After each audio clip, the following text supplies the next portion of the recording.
In the unforgiving heartland, where fortunes are built on grit and destroyed by greed, a new legend is about to be told. Before the harvest begins, offer your tribute. If you believe in the triumph of the underdog, show your support with a like. Join our community by subscribing so you won't miss the secrets buried in the land. Now, prepare yourselves. Fate has a cruel way of giving us exactly what we need at the moment we least expect it. The door to Prestige Realty Group chimed, a delicate electronic sound that felt utterly alien to the man who had just pushed it open. He was a creature of wind and soil, of the vast, unforgiving silences between rows of corn, and this place was a sterile terrarium of glass, steel, and hushed ambition.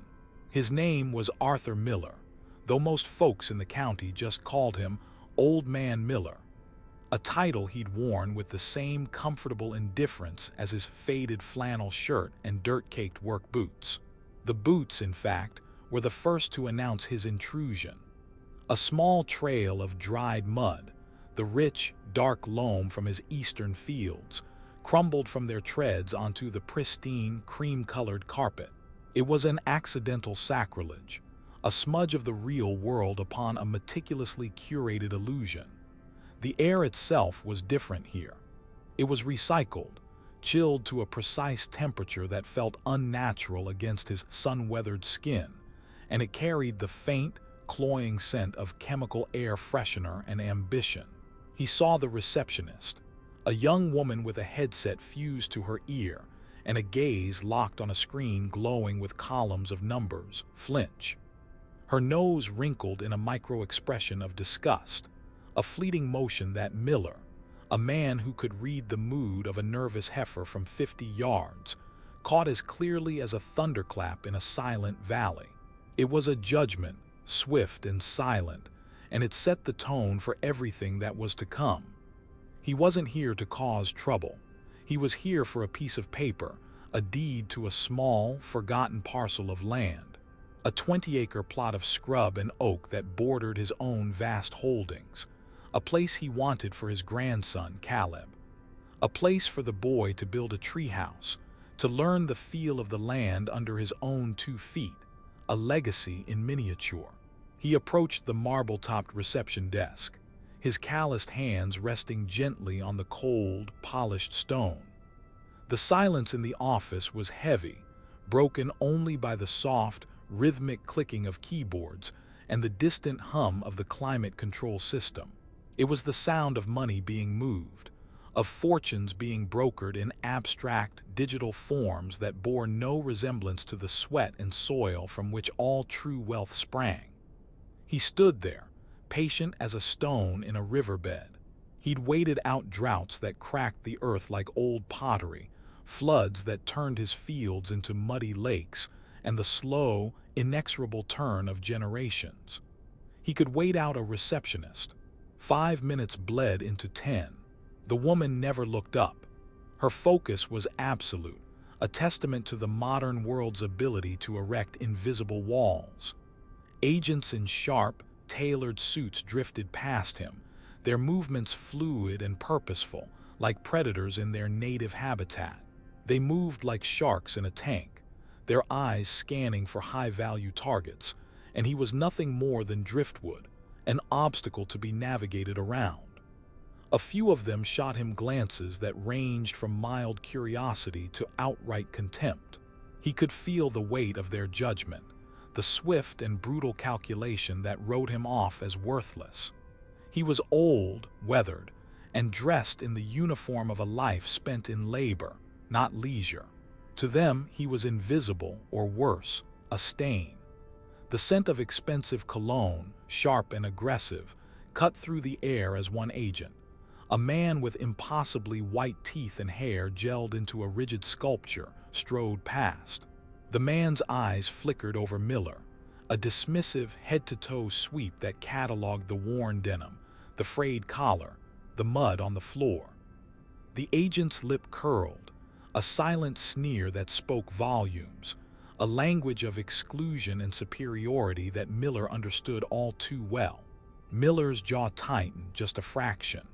This was the part of the world he hated, not because it was wealthy, but because it was hollow.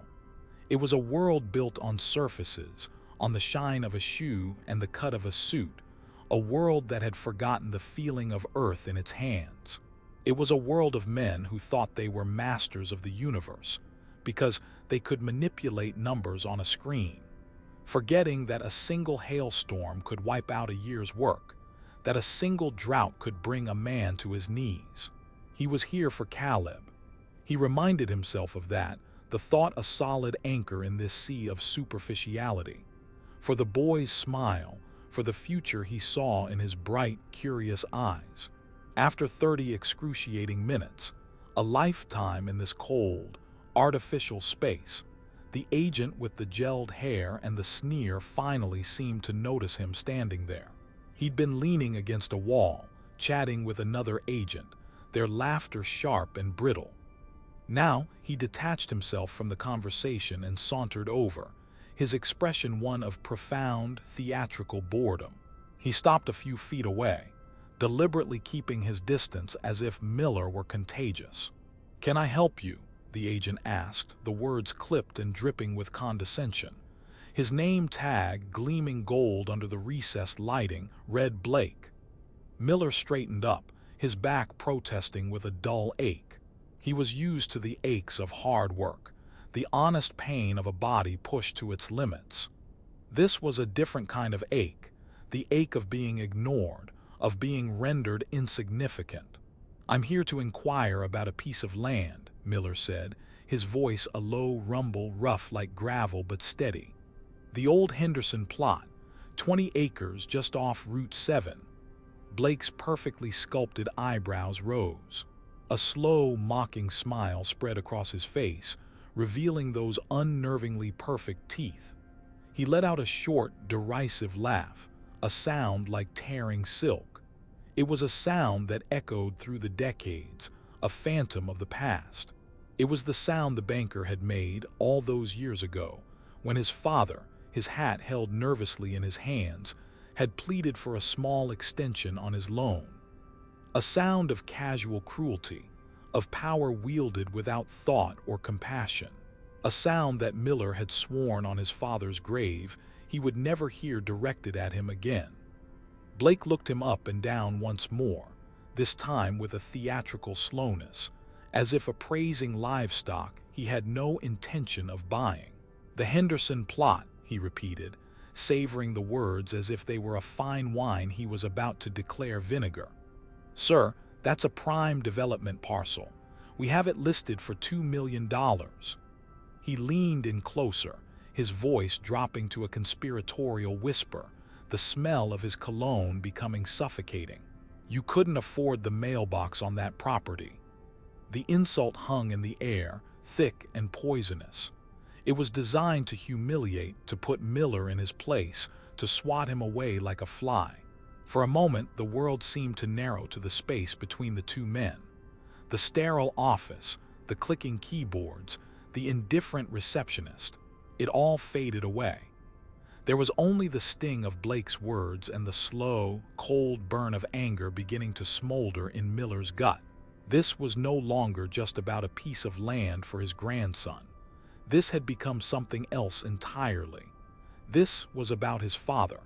This was about every farmer who had ever been made to feel small by a man in a suit.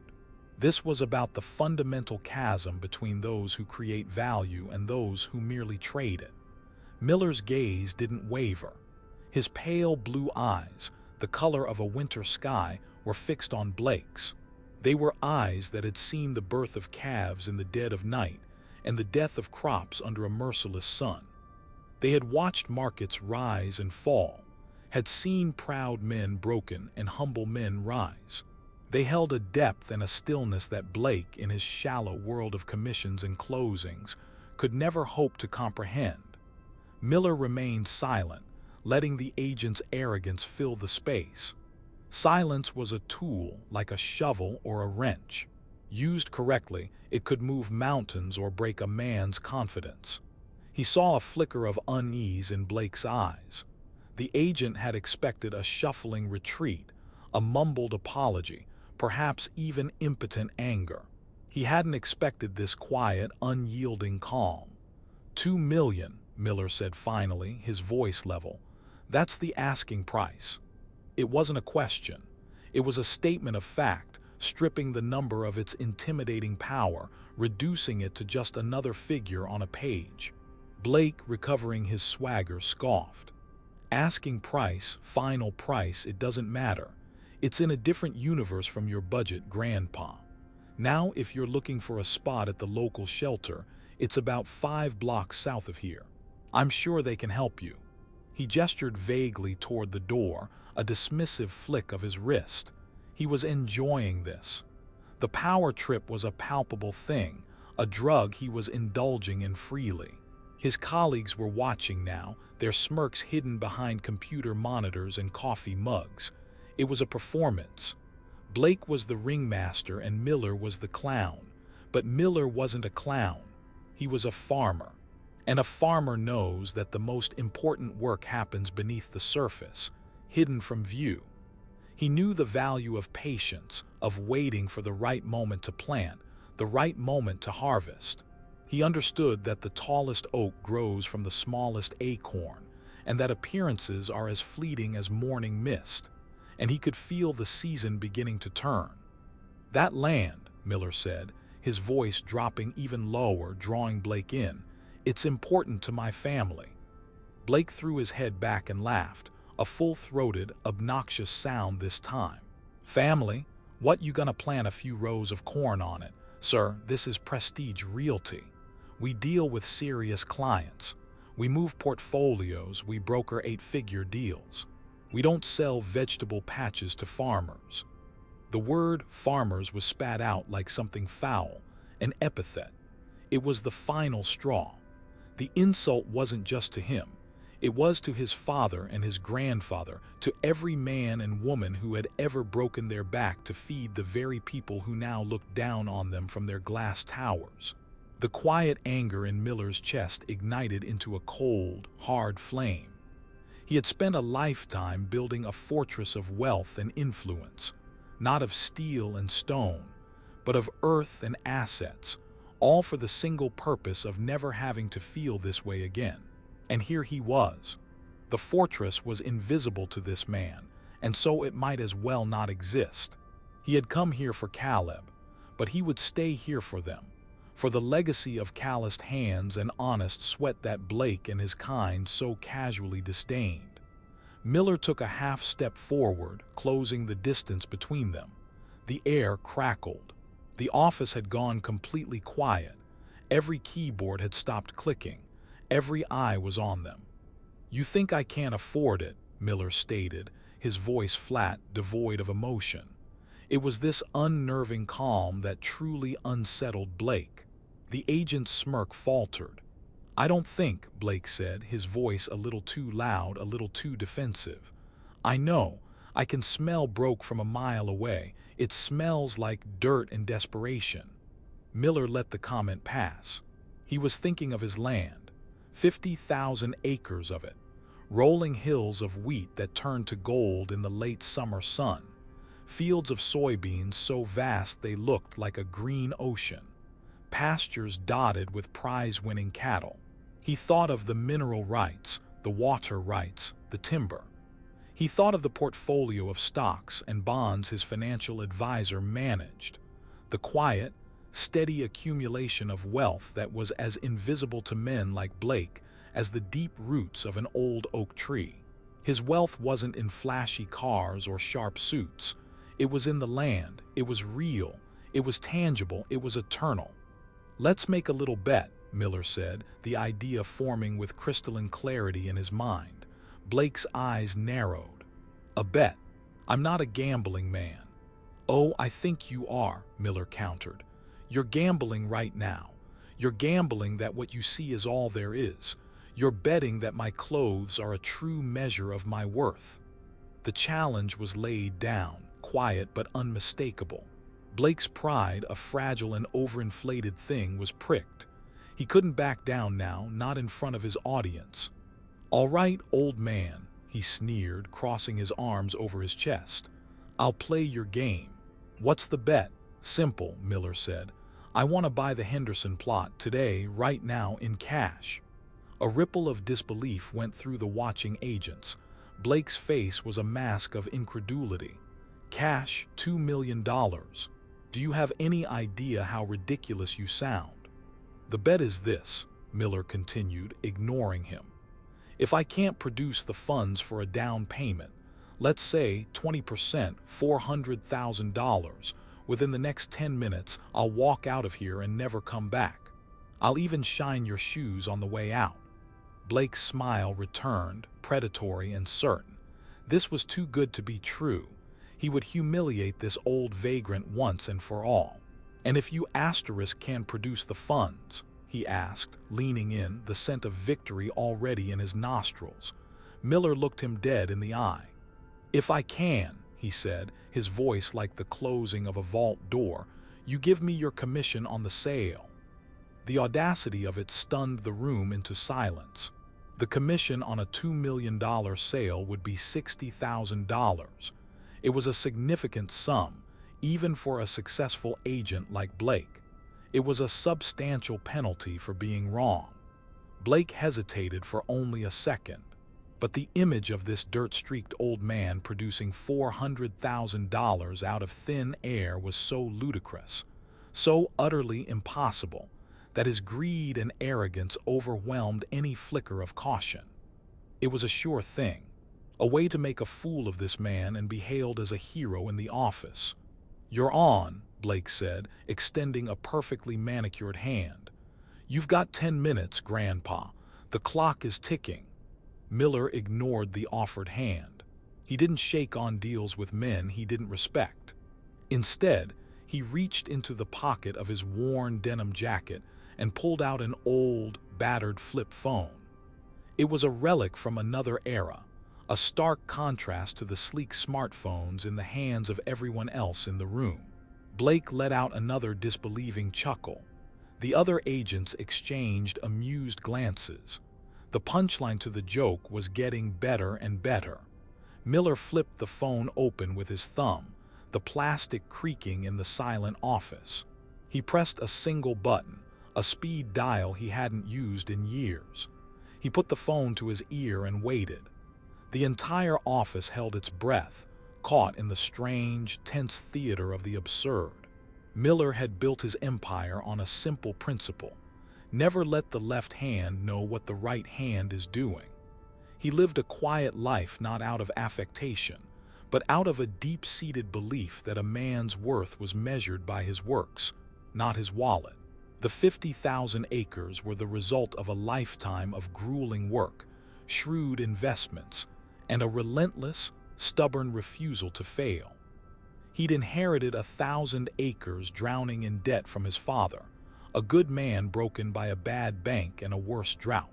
Young Arthur had watched his father shrink, eaten away by the shame of foreclosure notices and the pitying glances of his neighbors. He remembered the day his father sold his own father's pocket watch, the last tangible piece of their family's history, just to keep the lights on for another month. He'd sworn on his father's grave that he would never be at the mercy of another man's pen, another man's judgment. He learned about crop rotation, soil science, futures markets. While other farmers were taking out loans for bigger tractors, he was buying up neglected parcels of land at auction, land nobody wanted. He saw potential where others saw ruin. He worked from before dawn until long after dusk, his hands raw, his body aching, but his resolve was forged in the fire of that early humiliation. Over the decades, the 1,000 acres became 5, then 10, then 50. He diversified, investing in local businesses, then regional ones, all through a quietly established holding company, a labyrinth of LLCs that traced back to a single, unassuming post office box in the county seat. His wealth was a ghost, a whisper. The locals knew he was well off. You couldn't own that much land and not be, but they had no idea of the scale. They saw the old truck, the worn clothes, and assumed he was just another frugal, land-rich, cash-poor farmer. It was a perception he actively cultivated. It kept things simple. It kept people honest. And it acted as a perfect filter for character. He learned you could tell more about a person by how they treated the janitor than how they treated the CEO. Now, standing in this temple of superficiality, holding a phone that was an antique, he was about to break his own first rule. He was about to let the left hand see exactly what the right hand was capable of. The phone on the other end rang twice before a crisp, professional voice answered. Blackwood Capital. This is Robert Ainsworth, a sharp, Ivy League-educated lawyer in his late 30s who managed the day-to-day operations of Miller's holding company. Robert was one of only 3 people on the planet who knew the true extent of Arthur Miller's net worth. Robert, it's Arthur, Miller said, his voice calm. Blake was watching him, a smirk playing on his lips, tapping his expensive watch impatiently. 8 minutes left. Arthur, is everything all right? Robert's voice was laced with concern. Miller never called this line directly unless it was an emergency. Everything's fine, son. I need you to do something for me. Are you at your desk? Of course. What do you need? I'm at a real estate agency, Prestige Realty Group, downtown. There was a pause on the other end of the line. Miller could picture Robert's brow furrowing in confusion. Prestige, wait, Arthur, aren't they a subsidiary of Northgate Holdings? That's the one, Miller confirmed. I need you to look up their current ownership structure. Miller heard the furious clicking of a keyboard. Blake rolled his eyes and made a show of checking his watch again. 7 minutes, Pops. You ordering a pizza? A few of the younger agents tittered nervously. Okay, I have it, Robert said, his voice suddenly tight with understanding. Northgate is one of ours. We acquired them as part of the Trestle acquisition last year.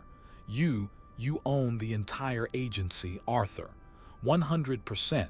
It's a line item in the portfolio. A slow, grim satisfaction settled over Miller. He knew it, of course. He'd read the quarterly reports. He made it his business to know every single branch, every twig of the financial tree he had grown. He just hadn't thought about this particular branch until today. I know, Robert, Miller said quietly. Now listen carefully. I want you to initiate a full asset purchase. I'm buying the agency from the holding company, personally. Transfer the necessary funds from my personal account to cover the assessed value. Draw up the papers. I want it done immediately. There was a stunned silence. You're buying the agency from yourself? Robert asked, his voice a mix of awe and bewilderment. That's right, Miller said. And one more thing. I need a confirmation of funds available for a down payment. $400,000, emailed to the general inbox of this office. Immediately. Put my name on it. Consider it done, Mr. Miller, Robert said. The use of Mr. Miller was a sign of the gravity of the situation. The email is sent.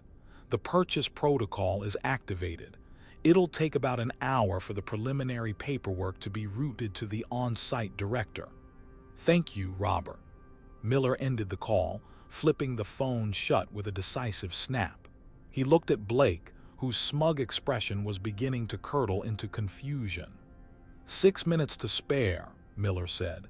He felt a strange pang, not of regret, but of something akin to it. A door had been opened that could never be closed again. The quiet, anonymous life he had so carefully constructed had just been compromised. For decades, his power was in his invisibility. Now, for the sake of a lesson, for the memory of his father, he was stepping into the light. He wondered if the satisfaction would be worth the cost. The peace of being underestimated was a luxury he had long enjoyed. Today, he was trading that luxury for justice. The air in the office was thick with anticipation. Blake's confidence, once a roaring bonfire, had been reduced to a flickering ember of doubt. He tried to maintain his composure, but a thin sheen of sweat had appeared on his brow. The old man's call had been too strange, too calm, too authoritative. It didn't make sense. Hobos didn't talk about activating protocols and confirming funds. Just as Blake was about to unleash another sarcastic barb, the receptionist, who had been steadfastly ignoring the entire drama, gasped. Her eyes were wide, fixed on her computer screen. "Blake," she whispered, her voice trembling slightly, "you need to see this." Blake strode over to her desk, annoyed at the interruption. He leaned over her shoulder and looked at the screen. His blood ran cold. There at the top of the inbox was an email from Blackwood Capital, a name he recognized as one of the most powerful and ruthless investment firms in the state. The subject line was stark: Fund Confirmation, Arthur Miller. He scanned the body of the email. It was a standard, legally binding confirmation. A liquid asset account in the name of Arthur Miller held a balance in excess of $400,000, readily available for immediate transfer for the purpose of a real estate down payment. Blake read it once, then twice. The words swam before his eyes. It was impossible. He looked from the screen to the old man in the faded flannel shirt. The man hadn't moved. He was just standing there, watching him, those pale, patient eyes seeing right through him. "Well," Miller's voice cut through the silence, "is the documentation satisfactory?" Blake felt a knot of panic tighten in his stomach. This couldn't be happening. It had to be a trick, a scam, a forgery. This is fake," he stammered, his voice losing its smooth, confident edge. "There's no way. This is some kind of elaborate prank."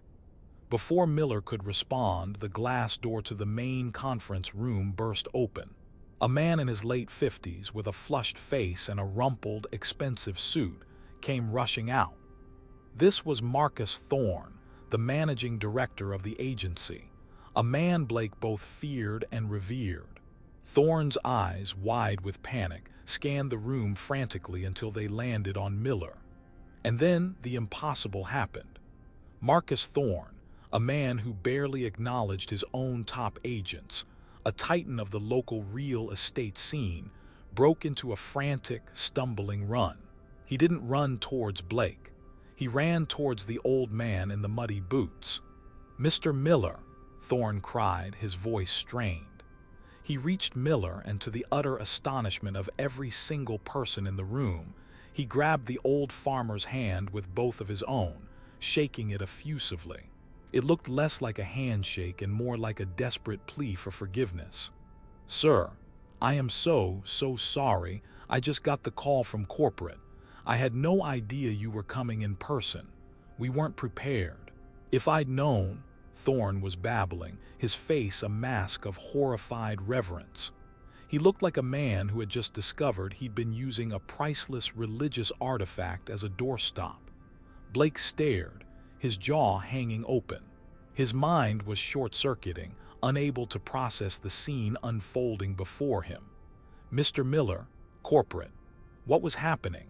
Thorne, still clutching Miller's hand, finally seemed to notice Blake standing frozen nearby. A flash of pure, unadulterated fury crossed Thorne's face. "Blake," he hissed, "what in God's name did you do?" Blake couldn't speak. He could only point a trembling finger at Miller. I thought he was a homeless man. He wanted to buy the Henderson plot. I told him he couldn't afford it." Thorne looked like he was going to have a stroke. He closed his eyes for a moment, as if praying for strength. When he opened them, he turned to Miller, his expression one of complete and utter supplication. "Mr. Miller, sir, please, whatever this man said to you, I assure you it does not reflect the values of Prestige Realty. He is a fool, an arrogant, short-sighted fool. Please allow me to handle this personally. The Henderson plot is yours. Consider it a gift, a gesture of our profound respect." The reveal was complete. The power dynamic in the room hadn't just shifted. It had been utterly annihilated and rebuilt from the ground up. The smirking agents were now staring at their shoes, their faces pale with dawning horror. They had all been complicit in the humiliation. They had all laughed. And now, the man they had laughed at held all the cards. Miller gently extracted his hand from Thorne's desperate grasp. He looked past the flustered director, his gaze settling once again on Blake, who now looked small and pathetic, his expensive suit suddenly looking like a cheap costume. "A gift," Miller said, his voice quiet but carrying the weight of 50,000 acres. "No, thank you, Mr. Thorne, I don't accept gifts. I pay my own way." He paused, letting the words sink in. "And it seems you have a misunderstanding. I'm not here to buy the Henderson plot from you." He let that statement hang in the air for a beat, a moment of pure, agonizing suspense. Thorne's face went from panic to utterly baffled. "Sir, I don't understand." Miller's gaze was cold as iron. "I'm here to buy the agency." The silence that followed was absolute. It was a heavy, suffocating blanket that smothered every sound in the room. The hum of the air conditioner, the faint buzz of the lights, it all vanished. There was only the stunned, collective intake of breath from a dozen people whose reality had just been fundamentally broken. Blake's face had gone from pale to a ghastly, bloodless white. He looked at Thorne, then at Miller, his mind desperately trying to find a foothold in the crumbling ruin of his world. It was a joke. It had to be a joke. "Buy the agency," Thorne whispered, the words catching in his throat. Miller nodded slowly. "My legal team is handling the transaction as we speak. Apparently, my holding company already owned you, a minor detail I'd overlooked, but I find I prefer a more hands-on approach to my investments. So I'm buying it myself, for my personal portfolio." He said the words with such casual finality, as if he were talking about buying a new pickup truck. The sheer, breathtaking scale of the wealth he was implying was enough to make the room spin. Thorne, the managing director, the king of this small castle, was visibly trembling. He wasn't just facing a disgruntled client, he was facing his new owner, the man who could erase his career with a single word. "Mr. Chairman," Thorne breathed, the title tumbling from his lips with a reverence usually reserved for deities. He finally understood. This wasn't a client. This was the man at the very top of the food chain, a man so wealthy he didn't even keep track of the multi-million-dollar companies he owned. Miller gave a slight, almost imperceptible nod, accepting the title. His attention, however, remained fixed on Blake. The time for lessons had arrived. "You," Miller said, his voice flat and hard. He pointed a thick, calloused finger at the agent. A finger that had fixed fences, delivered calves, and signed checks for amounts Blake couldn't even dream of. "You're Blake, is that right?" Blake could only manage a pathetic, jerky nod. His throat was dry. Words had abandoned him. "You were very clear about your company's values, Blake," Miller continued, his voice echoing in the dead, silent room. "You said you deal with serious clients. You said you don't sell to farmers. You judged me. You judged my clothes, my truck, the dirt on my boots. You decided what I was worth based on nothing but your own shallow prejudice." Every word was a hammer blow, dismantling Blake's entire sense of self. He had built his identity on being a sharp judge of character, on his ability to spot wealth and influence. He had never been more wrong in his entire life. The humiliation was a physical thing, a hot flush that started in his chest and spread to the tips of his ears. "I spent my entire life working the land," Miller said, a quiet fire in his eyes. "That dirt you were so disgusted by, it paid for this building. It pays your salary. It feeds your children. It's the foundation of everything, and you treated it and me like trash." He took a step closer, and Blake involuntarily flinched back. "You made a bet with me, Blake. You bet your commission that I couldn't afford a down payment. Well, I'm a man of my word. I have the funds," He paused. "But I won't be taking your commission."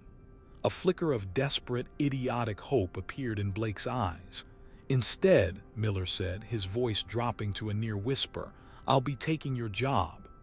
The hope in Blake's eyes died, replaced by pure, stark terror. "You're fired." The words were simple, 2 syllables, but they had the force of a tectonic plate shifting. They ended a career.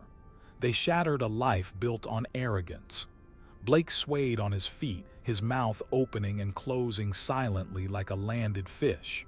"Security," Miller said, his voice ringing with newfound authority. He looked towards the corner of the room where a uniformed guard, who had been watching the entire exchange with wide-eyed disbelief, was standing. "Get this man out of my building.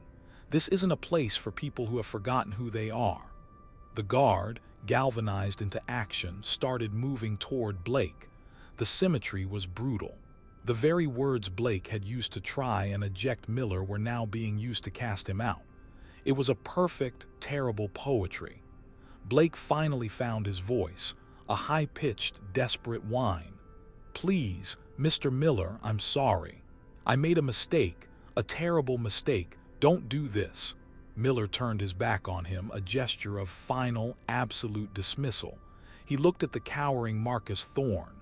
"Mr. Thorne," he said, his tone all business now, "we have a lot to discuss, starting with a new company-wide policy on customer service. My office, now." Thorne nodded frantically, scurrying to obey like a frightened squirrel. As he walked past the reception desk, Miller paused.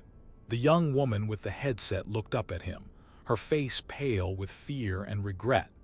She had been the first to judge him. Miller simply looked at her, his expression unreadable, and then continued walking towards the director's office, the sound of his muddy boots now echoing with the undeniable weight of ownership. Behind him, the sound of Blake's pathetic pleading was cut short as the security guard escorted him towards the door.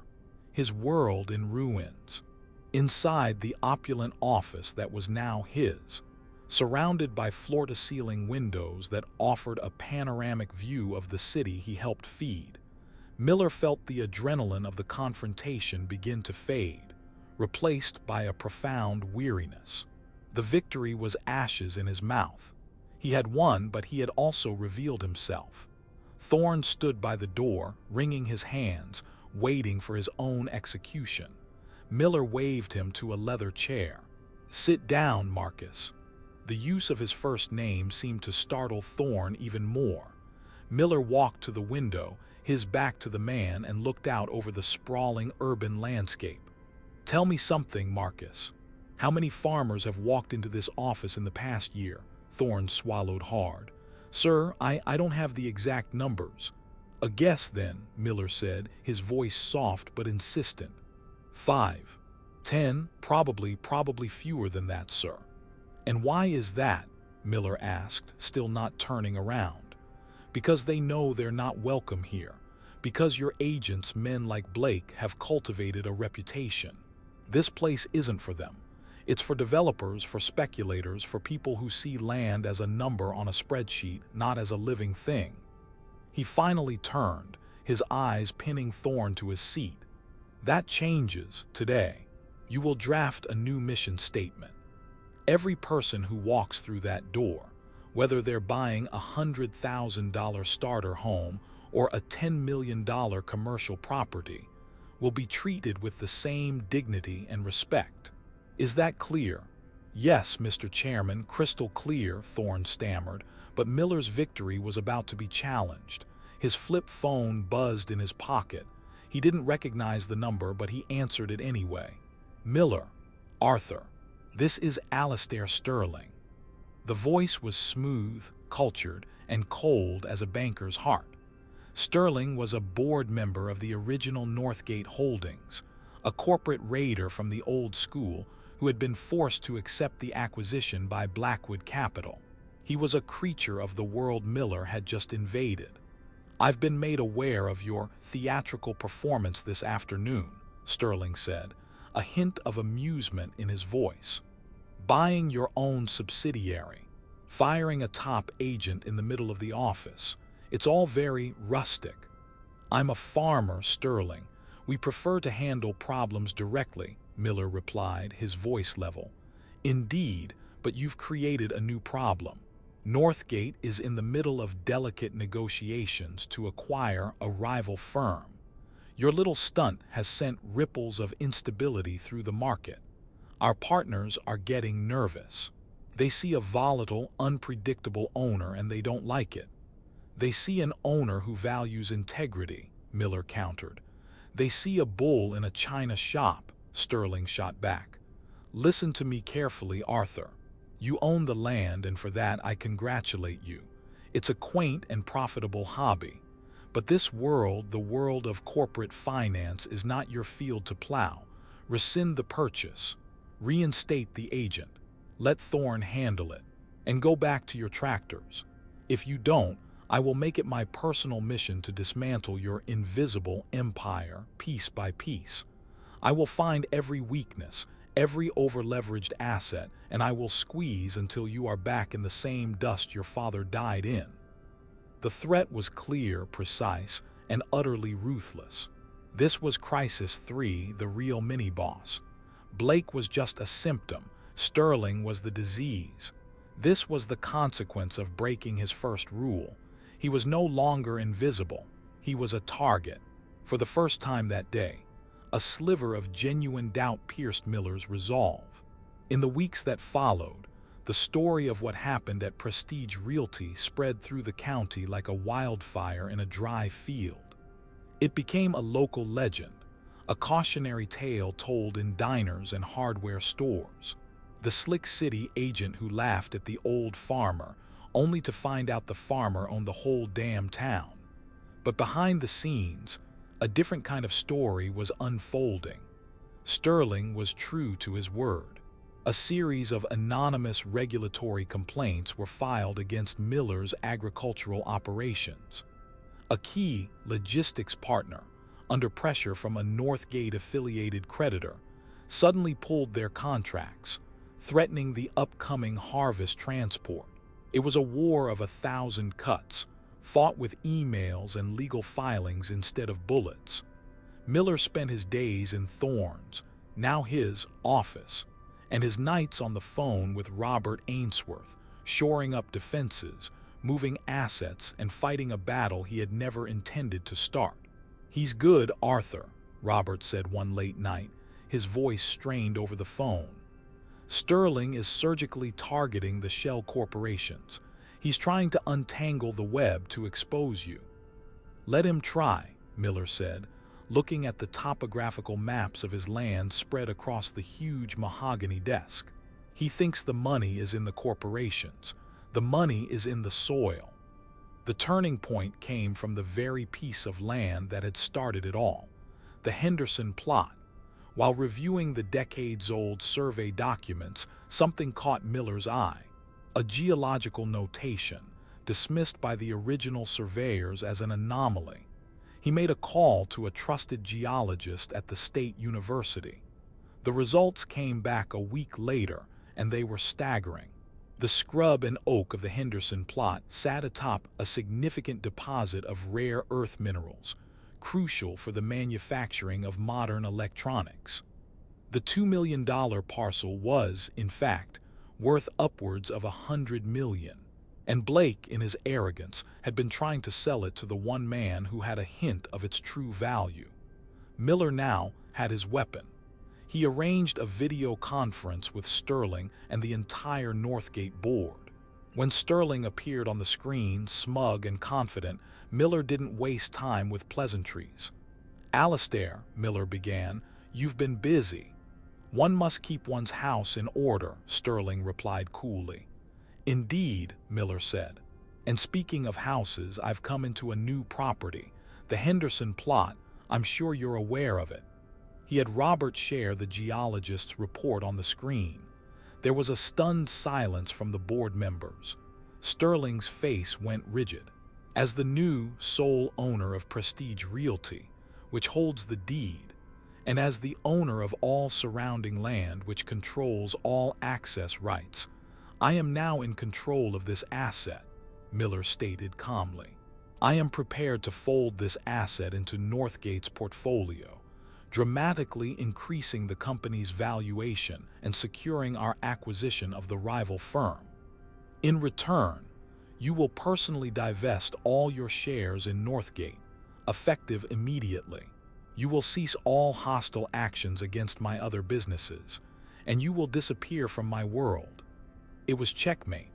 Sterling could fight, but he would lose, and the board, smelling the immense profit, would side with Miller.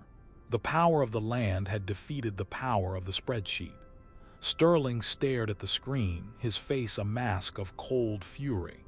Then, with a curt, bitter nod, he terminated his connection. The escalation was complete. Arthur Miller wasn't just a farmer who owned a realty company. He was now the undisputed chairman of a financial powerhouse, a master of a system he had once despised.